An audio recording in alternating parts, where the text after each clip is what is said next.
UvaldeRadio.net. Good evening. Welcome to Friday Night Live. We are live at Broadway 830 100 East Main Street in downtown UL, and we are highlighting the rising stars of Texas music. We do it every Friday night here at Broadway on the patio, and it's another hot one. Last week we had a little bit of, I don't know if it was, we just got lucky, but it was a little, I thought it was officially going to be kind of like fallish, but that slapped me back.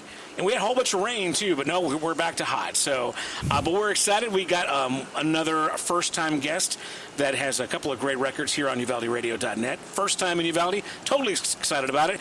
Y'all make some noise for Paige Lewis. You're the only one here in the room, Paige. So yeah. Make some noise for yourself. Go I ahead. am not going to clap for myself. That I'm just do it seems for you. wrong.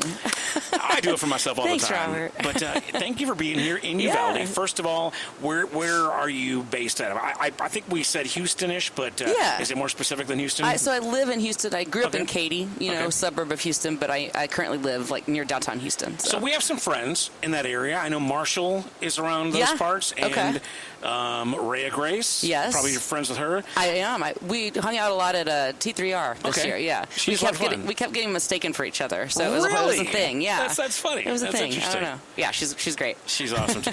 So who do you have like running buddies in that kind of Houston scene, Texas country? Yeah, I've just finished up a summer concert series with Rich O'Toole. He lives really close to me. We've played quite a few shows together recently.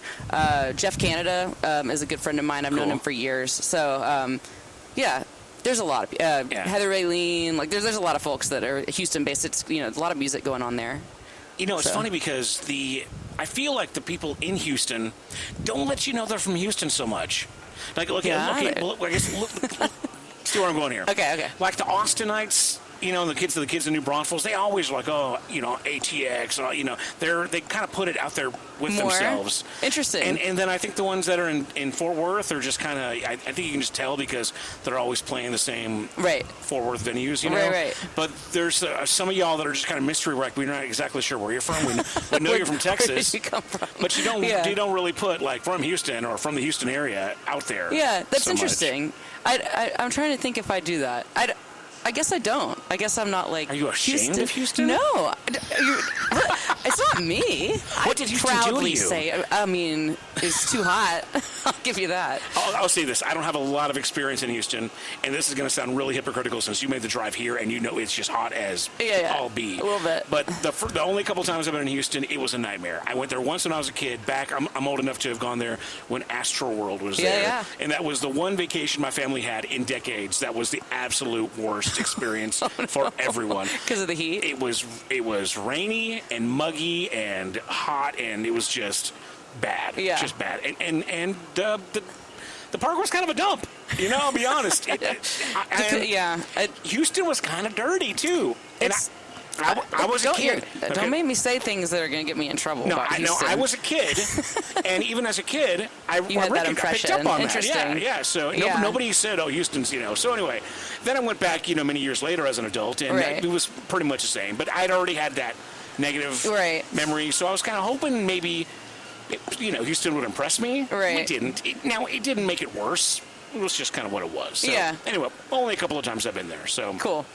But everybody I've met from Houston's super cool. Yeah. Yeah. That is true. I like Houston. I'm not trying to bad. I'm just my personal experience. I've lived away from Houston quite a bit as well. So coming back, having been from there, I appreciate things about it that I probably didn't growing up. Gotcha. I lived in Nashville for a while for my music, and then I more recently lived in Los Angeles for quite a while. Oh, wow. So the weather comparison between like LA and Houston is not even a good Lord, thing. yes. But how do you live now? Affordability and there's a lot of things I'm like, Houston's not so bad. Freedom. We love freedom in Texas. It's good stuff. Even Houston. Yeah. Even Houston. Even Austin kind of likes freedom. Yeah. A little bit. That's an interesting thing, right? So. Yeah, but I know what you're saying. You get older, you appreciate different things. I was born and raised here in Uvalde, which is why I'm here. Yeah. But I did radio. I grew up in Dallas and went to high school and college, and you launched my radio career in a much bigger market doing, big real radio, I guess it's real radio, quote unquote. But I got older and it came back to, my stomping grounds, my hometown. Yeah. And there are things that I'm like, as an adult, I just roll my eyes, but I love it because this is where I'm from. This is in my blood. Yeah. And I know it, and it's familiar, and there's some really cool things that are a little backwards, but I like prefer to call it quaint. You Yeah. know, homey. You Yeah. know, but That's cool. That's good stuff. Yeah. So tell me about so obviously you're back in the Houston area. Yes. That's where you're from Katy. Yes. I grew up in Katy. So having already been out to LA and Nashville, I mean that's something that a lot of artists don't ever make it to either or. Right. So you obviously were serious about music because you went to the two other places that really make it happen. For sure. So give us a little rundown on that story. Yeah, so Nashville was my first stop, and it was because I started out doing Christian music. When I was in high school, I actually got signed to a label called Word Records. I love Word Records. It's good So label. shout out to Word Record, man. I grew up. I'm a Jesus Rock kid. Okay. Yeah. So I was raised on Petra, and Striper, Petra, and man. Newsboys, Yeah. and Amy Grant, Michael W. Smith, Totally. all those Word Records artists. Yeah. Petra was with Word for a little while. They were. On a Star Song, I think, division. So, so That's cool. I saw that in your bio, and I was like, Word Records, that's cool. That used to be like, if I saw that label on a cassette or a CD, I'd pick it up. I'd buy it. I was that guy. It was a big deal. And now they're not even around anymore. They're barely around, right? I couldn't tell you because I'm clearly not signed to them anymore. But no, it was like. So I was with them, and then my publisher was Warner Chappell. And at some point after my record came out, I recorded in Nashville, released an album, toured with the Newsboys actually, and That's awesome. several different bands like that. You remember Audio Adrenaline? I do. And I love Audio Adrenaline. Yeah, so stuff like that. I was doing some cool. So you're like a '90s kid Christian. It was like I won't say the date, but it was growing up. Yeah, I knew all those bands. Jars of Clay, I loved all so that. you're probably like Rebecca St. James. Rebecca St. James. So being that you were in the contemporary Christian music genre, I guess is that a fair way to call it? Yeah, I think so. Who would you compare your music to? Well, it's interesting because the album, I wanted it to be kind of like a Sheryl Crow, it was pre-Michelle Branch or right around there, but it was sort of like a pop rock, like the songs. I wrote 100% of the album on my acoustic guitar, whatever. But we went in the studio and they produced it super That's what almost like contemporary Christian 80s. music does. It was, it changed it. So I don't know what I would call what it is. I'll say what this. It is. I'm a fan of the genre, CCM, and I've grown up and I've seen it, the ebbs and flows all my life, and they're very guilty of trying too hard. Yeah. Trying too hard to sound relevant, and they're always about 5 years behind. Right. So you end up getting something super synthed up and something kind of, just a little...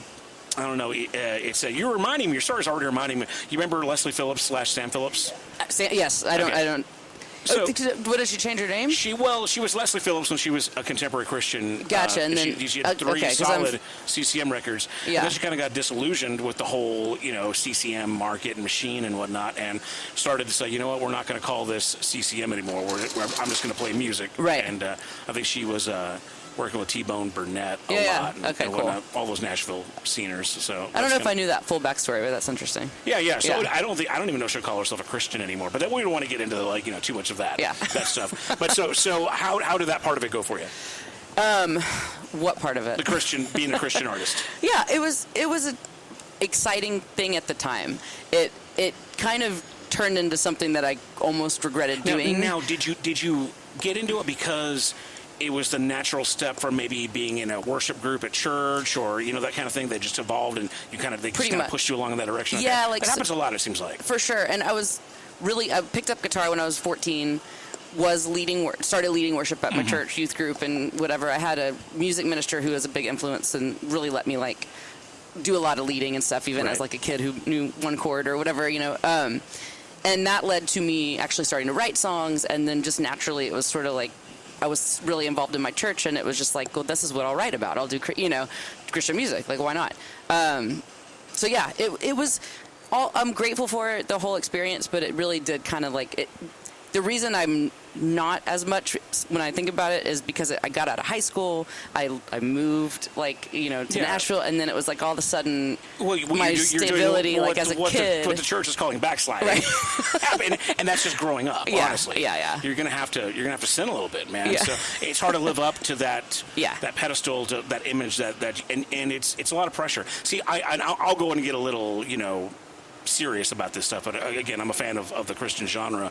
I feel like they're guilty of propping up people who aren't probably spiritually mature enough to really be that leader that they expect them to. And then they get all freaked out, when they go a little secular or get a divorce or, take a typical regular stumble that we all do as humans. Now, personal question, are you still a person of faith? Do you still have your faith that way? Yeah, or, okay. I definitely am. Awesome. We could talk for hours about the details of all that. But no, I am. In fact, there's a, nonprofit that I started when I moved to LA. My mom, I'll make it a short story, but my mom got breast cancer about 10 years ago. She's doing well in remission and everything, but I started something called Project Prayer Box when I was out there, where I hiked up this mountain and hid prayers underneath this tree. And so I'm very still just God, and spirituality is a big part of who I am and what I do. That's fantastic. Yeah. I'm going to have to read up on that. Yeah. Show me some information I'll about show that. you. It's pretty cool. That's it's very, very cool. Well, again, we got Paige Lewis here. She's performing tonight at Broadway 830 for Friday Night Live. Her first visit to Uvalde, Texas, in from the Houston area, and we are so excited to have you here. How was the trip in? It was great. It was good? Yeah. Smooth sailing. Awesome. Excellent to hear that. Yeah. So it started out in CCM. That was Nashville. How did you get your way to LA, Los Angeles? Yeah. So like I said, I released the album.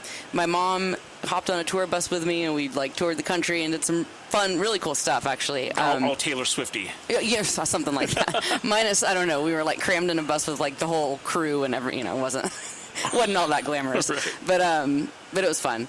So the record ran its course. The label got bought by Warner Brothers. My A&R guy was fired. Everyone at the label who loved me was fired. And so I left.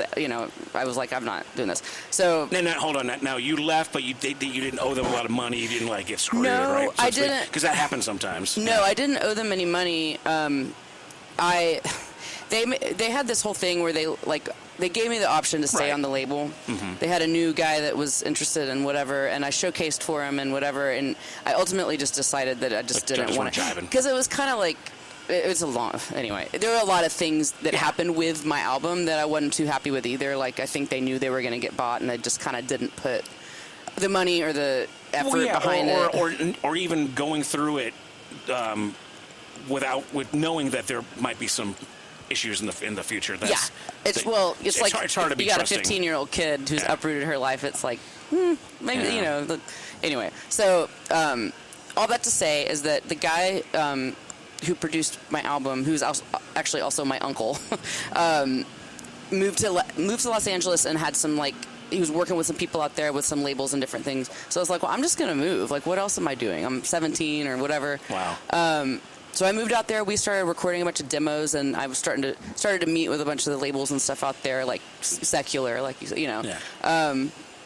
and it was just, I don't know. It just, nothing happened. That's brave, man, for a 17. Yeah, I mean, it was a lot. That's old 80s school, chase your dreams, kind of fallen angel poison video stuff. You know what I mean? That's crazy. So that's fantastic. I just realized we've been talking a while, and we got Paige Lewis here. We need to play one of your songs. Let's do it. So people know exactly who I'm talking to. Cool. Should I play the first single or second single? Whatever you think. The first one, that works. Let's go into the one that's currently, in rotation right now. It's called Manager. This is the Karen song. And this is Paige Lewis. She's performing tonight, Broadway 830, 7 to 10 p.m. here at 100 East Main Street in downtown Uvalde. If you'd like more information, go to the events page at uvalderadio.net. Check it out. Let me talk to the manager right now,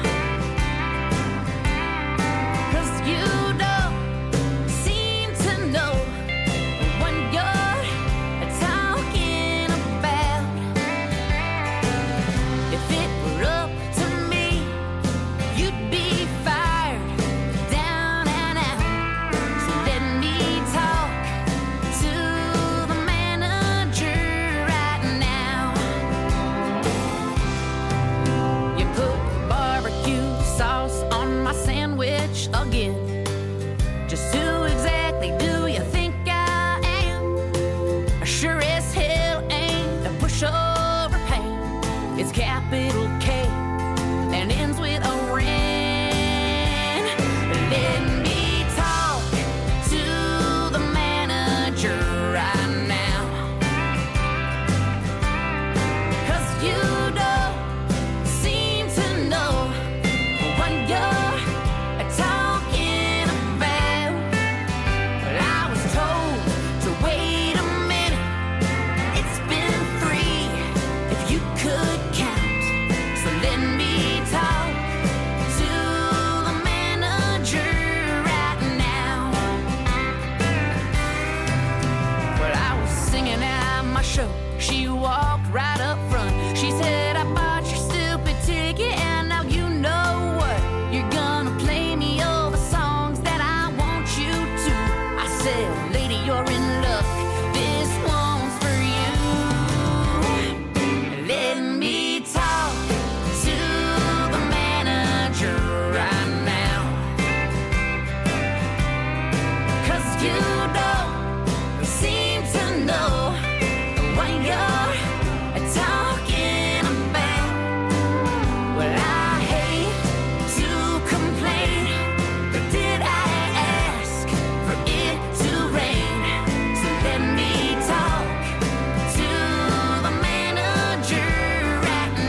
Well, Karen went to heaven, and at very first sight, said I was promised streets of gold. You know they ain't that bright.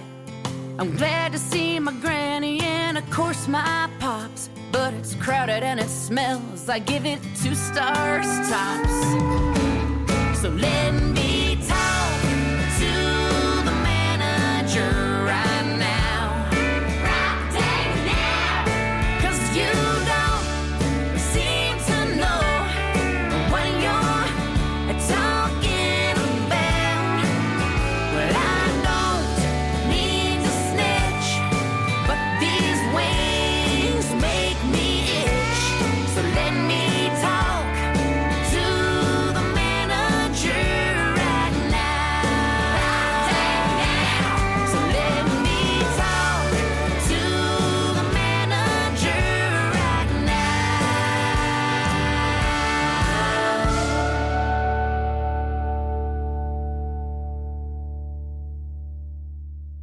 UvaldeRadio.net. It's Robert Miguel here. We're doing Friday Night Live at Broadway 830, 100 East Main Street in downtown Uvalde. If you are in Uvalde proper or in the surrounding areas, you got time to come on out here and see Paige Lewis perform probably that song right there, Manager, the Karen song. And we've got Paige Lewis right here in the patio, all the way in from Houston, Texas. Paige, welcome again. It's good to have you. Thank you. Yeah, thanks for having me. So now we've been talking about your story. You know, you did some gospel CCM stuff in Nashville. You made it to LA. We're going to get into that. But we just played the song Manager, the Karen song. That is your current single to Texas radio. Give us a backstory on that, the inspiration, whatever tidbits you got. Sure. I mean, it's kind of... It's a wacky song, right? I mean, I was like, I'm just going for it. I came up with, like, the melody for the chorus, and I was like, oh, my gosh, this is about a Karen. And I was like, I'm just going to write it and see what happens. And I think it's really funny. We filmed a music video that's coming out this Wednesday, actually, awesome. August 30th. Very cool. Hired a Karen for it and everything. So Wow. it's like, it's just fun. Does she have the weird hair? Did you give her the Karen hair? We got a wig going on, yes. Awesome. So... yeah. So now was there a Karen audition for the video? So there was, I did. Or is there a famous Karen that's already well known? No. Well, okay. It was you hired on it was a Recognizance. tricky thing. It was a tricky thing because I put out this Karen casting call is what I called it. Nice. And I got all these people who were not volunteering themselves. They were volunteering like their mother-in-law. Oh, nobody wants to You know? say they're a Karen, of course, right? Yeah. I'm like, I am not going to email your mother-in-law and say you've been nominated to be a Karen. You know, it was just this whole thing. So, but we had several people who were interested. The guy directing it kind of ended up choosing this woman named Lisa, very sweet woman, not a Karen, but she did a great job. And so we have it's like a mix of actual viral TikTok videos and then her and then me performing, and it's cool. It's really fun. So now, what would you say are the deciding factors? What are the things that a woman, obviously it has to be a woman, woman has to need to embody to be a Karen? Yeah, I mean, I don't know. I feel like I don't want to like make anyone mad, but I mean, there's a certain look. Yeah, I mean, I don't think I need to to describe what that is. Okay, we've seen the memes, I guess. Yeah, like we've seen the viral videos. I think there's something about the hair, and then something about just somebody who like just goes absolutely crazy over a small incident in public. I've got a question about Karens because why are Karens white? Okay. Have you noticed that? It does seem to be. I don't think I've ever seen a POC Karen. Have you? I don't know that I have either. I mean, I know plenty of Hispanic and black women who have very Karen-like tendencies, but they're not going viral. Interesting. No one's making. I'm just saying. Yeah, it's an interesting. Pay attention point. to that. Okay, I will. Is that y'all's white guilt working on you again? Don't ask me. I'm don't Hispanic. know. I can talk this way. It's all good. So for those of you who don't know the color of my skin, It's an interesting. Yes, just to make it clear. That's a good point. Yeah. I don't know. I don't know. So it's a great song. Tell us what else you have planned for it as far as. Yeah. So video comes out August 30th, and then it's leading up to. So it's the second single I've released. A Pretty Good Time was the first one to radio, and those are the 2 songs so far from a full upcoming album that I have coming out November 10th. So it's 10 songs on the album. It's just So the Manager Karen song is like leading up to the final release. So do you, Paige Lewis, have any Karen tendencies? Probably. I think people might. Do an introspection, and what would you say that your friends would say that's Karen-ish about you? I don't know. Sometimes like I probably become quick to anger. Okay. All right. I try not to, but I get in a mood sometimes, I guess. I don't think I go like crazy, you know. I think we all have a little bit of Karen I know I do. tendencies, You know, I get real Karen at fast food places. Yeah. I see a 15, 16-year-old guy with a hairnet and a name tag, Yeah. and they're talking down to me or Yeah. being dismissive. I'm just like, whoa. Right. I'm a grown-ass man. You're a kid. Yeah. You know, if I want to switch out Happy Meal toys for my kid, my daughter, Right. you're going to do it right now. I want the Batmobile. Okay. You know what I mean? Now, I would just say that would be Karen. That's Karen-ish, yeah. right? But at the same time, it's like know your worth and get the respect that's due you, right? Yeah. Because it's like, dude, you're back there, but you're working for me. You know Right. what I'm saying? And if that's being a Karen, then I embrace it fully. Well, then that's the thing. I don't know that it. I think Karens get a bad rap sometimes because Right. you're allowed to be, you know, have your feelings about things. Because the people that call Karens are usually Joe Job employees. Right. People that are working for minimum wage with no Yeah. skills. I'm going to call it the way it is. You know what I mean? Yeah. And we see these because these kids or these young adults have a social media platform, a place to vent. Yeah. Then all of a sudden It's the Karen, framing- the paying customer, the person that's usually a professional. Right. You know what I mean? Or at least someone that's affluent, you know what I mean, at the very least, right? Right. Is now suddenly a Karen. Yeah. You know, so it's crazy. It's no, ridiculous. it is, and so that part of it. I'm not even a lady, and I resent the term personally, but I love your song. So Well, and that's kind of part of the, like, it's. I tried to make it to where it's not me. The song is not mean. Sure. It's lighthearted. It's a real fun It's song. kind of just like. It's gonna be okay. Like this, I don't know. I feel bad for Karen. In fact, at my shows, if you come out tonight, if your name is Karen, you get free merch. Wow, you get a that's free awesome. koozie for Karen. Just so bring the ID and show it. You have to have the ID though. That's awesome. 'Cause Absolutely. I don't trust it otherwise. Well, a Karen would ask for ID too. Well, exactly. That's what I'm saying. It's different time, man. It's me. All right. So good, we got Paige Lewis here, and the new single is "Manager," the Karen song. We're going to play her previous single here in just a few. Let's get back to your personal story, though. Yeah. And we're looking forward to the video coming up. You said Wednesday, right? Yes, So that'll be on Wednesday. on your social media, the website, and all that stuff. Correct, yeah. All right. So looking forward to that. Now you're in LA. And you're working with family, recording demos. What happens then? Yeah, so it was, like I said, I think I was 17 when I moved out there. Lived in Venice Beach, like, you know, working with a lot of different producers, including my uncle, but I started working with other people too. Had a bunch of demos. I got a couple songs in a movie called Matchstick Men at the time. Wow, that's Nick Cage, right? It was Nick Cage. Yeah. It was pretty cool. Ridley Scott film. Yeah. So did that, showcased for all these labels and all this stuff, and it was just sort of like, I was there for a few years, like almost 3 years, I think, and it just nothing ever got to the point where it was like, okay, we're gonna sign you type. Right. It always felt real close, and it never happened. And I've known musicians like that where you're just kind of like, after a while, when you get after that feeling and that feeling and that kind of like the suspense, and then at some point you either get personally tired or you get kind of tired of telling your fans and people, your base, Right. that, okay, this isn't it. Right. Start feeling like Joey, from Friends, right. going Just on trying another to- audition. Yeah. Well, and LA is such a weird place to, like, Yeah. it's a hard place to,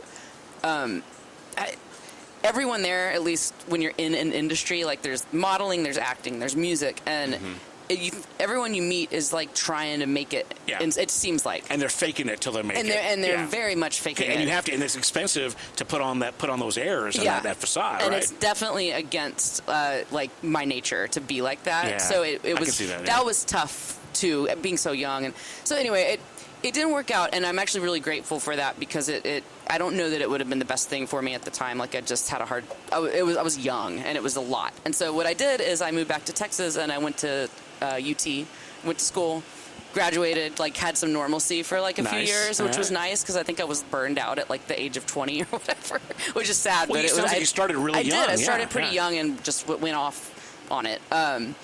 So yeah, once I graduated school, studied marketing and advertising, and immediately started doing music again. And I think my parents were probably like, "What did we just pay for? Like, why'd you go to school?" But anyway, so But yeah, it's such an interesting story. In a way, it's very backwards, in a way, but then you're back in it. Yeah. I guess you just can't escape some things that you're I think just so. born to do, right? I think so. I mean, I really but now do. you know how to market yourself, which is Well, great. that's what I tell my dad. I'm like, awesome. hey, your money went to something, right? So now you're pushing records to the Texas radio Yes. industry specifically, and I'm sure you've got other things going on, but we'll focus on Texas right now. What was it that drew you to the Texas Red Dirt scene, and what, I guess, what do you love about that scene, or what I guess just what drew you in? Yeah, like, so, I mean, obviously I grew up in Texas. I have moved other places, but like, my brother was a huge Texas country fan growing up. So, and, Pat Green, all the Eli Young, like all those guys in that era. I've always loved it, and I've always loved country music, and it was just and I've even always kind of written with a country leaning, but I never really like thought, maybe it was just, I think because I was so young when I started down a path, I just thought that's outside of the box of my box that I've put myself in. And so you take the girl out of Texas, but you can't take Texas out the girl. That's right. I think that might be my next single. There you go. It's not, but yeah. So I don't know. It just I actually ended up moving back to Los Angeles in 2013. That was my second time around. Was there for like 4 years, and when I moved back to Texas again is when I kind of like had a little bit of a light bulb moment with the music. I wrote a song with my friends in Fredericksburg. We were drinking wine, and we were cold, and it was like as hot as it is tonight. And we got cold because every girl needs like a jacket constantly, right? So I wrote a song called "If I Had a Jacket," and it was real country sounding, and it was funny. And I was like, that was so much fun. I'm gonna go home and write a country album. I'm just gonna do it. Wow. And see what happens, and I did, and I loved it, and I do love it, and I'm excited to release it finally. So anyway, that's. So how long have you been doing the Texas, the country thing? Yeah, so the last couple years, I've really kind of committed myself gig wise. I've been a gigging musician. I've really never had any other job. I've always just done music. But I wasn't really doing Texas country stuff, and so I've been entering that world as far as gigs and stuff for the last couple years, I would say. Fantastic. So it's been a blast. It's been so much fun. So. I love your story. It's just a little left of center, a little different than your average Texas country artist. And the ladies of Texas music have a little different. Typically different stories than the guys, right? But yours is even way more different than original than theirs. So yeah, it's really cool. So again, we got Paige Lewis here at Broadway 830. It's Friday Night Live. We do it every Friday night, focusing on the rising stars of Texas music. It has been an honor and pleasure to get to know you. But we're going to wrap it up here in just a minute. Want to play your other song? Your first track to Texas was called "A Pretty Good Time." So we'll play that. Cool. Then we'll come out and we'll wrap it all up, and then you'll give us all the good details of what's coming up. Okay. Sweet. So Paige Lewis, this one's called "A Pretty Good Time," and this is Uvalde Radio on Friday Night Live. I'm just a pretty little lady. You're just a typical guy. When we're together, there's nothing better. We're gonna have a pretty good time. I wanna get a little crazy. You're just along for the ride. But I stay here forever, down on the river. You know we'll have a pretty good time. We're drinking margaritas on the rocks right now. Going fishing up the docks right now. In the sun, gonna have some fun. Yeah, you put it all together, you put it in a blender, we'll be mixing up a pretty good time.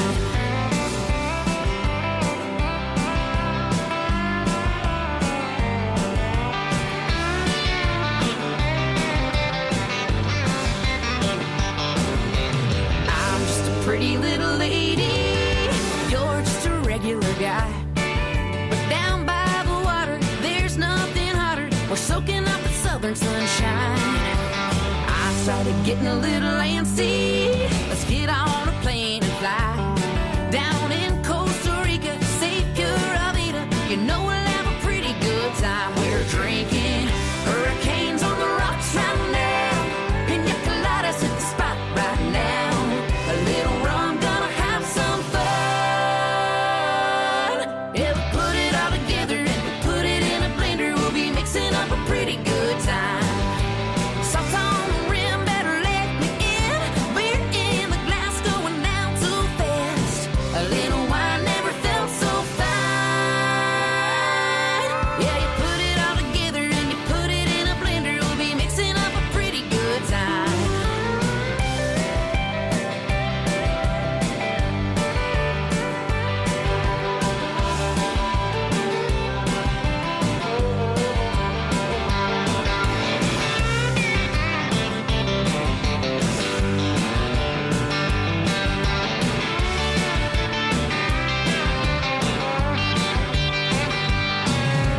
I'm just a pretty little lady. You're just a typical guy.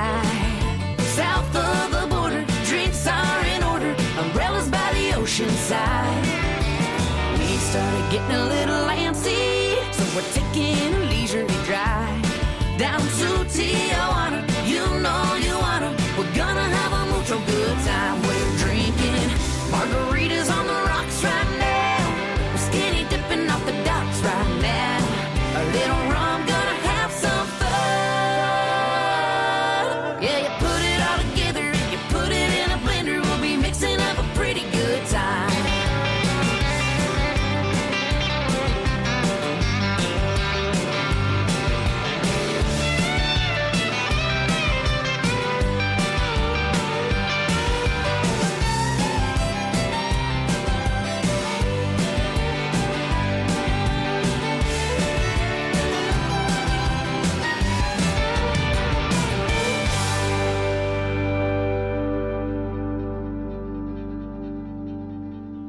UvaldeRadio.net, Friday Night Live. We are at Broadway 830, 100 East Main Street, downtown Uvalde. Paige Lewis there, and a pretty good time. It'll be more than a pretty good time. It'll be a great time tonight. Paige Lewis taking the stage, or the patio floor, here in mere moments at Broadway 830. They've got delicious artisan pizza, cold craft beer. They got really creative drink specials. I mean, you got to check these out. Have you seen these yet, Paige? No. Drink specials here, why don't you? Oh, but Why don't you read this for I'm me? down. We'll do your announcer DJ.